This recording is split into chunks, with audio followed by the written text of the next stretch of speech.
في إنجاز جديد يؤكد جماهيرية الزعيم على الساحة العالمية، كشف تقرير صادر عن TNT سبورتس قائمة الأندية الأكثر حضوراً جماهيرياً في كأس العالم للأندية 2025 المقامة حالياً في الولايات المتحدة الأمريكية.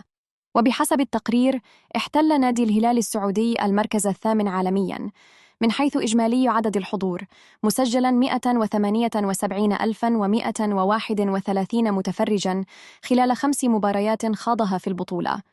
الهلال لم يكن فقط ممثلاً للقارة الآسيوية، بل كان النادي الوحيد من الشرق الأوسط الذي ظهر ضمن قائمة العشرة الأوائل، متفوقاً على أندية عالمية كبرى مثل مانشستر سيتي الإنجليزي وفلامينغو البرازيلي. هذا الحضور الجماهيري الكبير يعكس الشعبية الجارفة للهلال، ليس فقط في السعودية، بل في مختلف أرجاء العالم، ويؤكد أن جماهير الزعيم كانت حاضرة بقوة خلف فريقها في كل ملعب وكل مواجهة.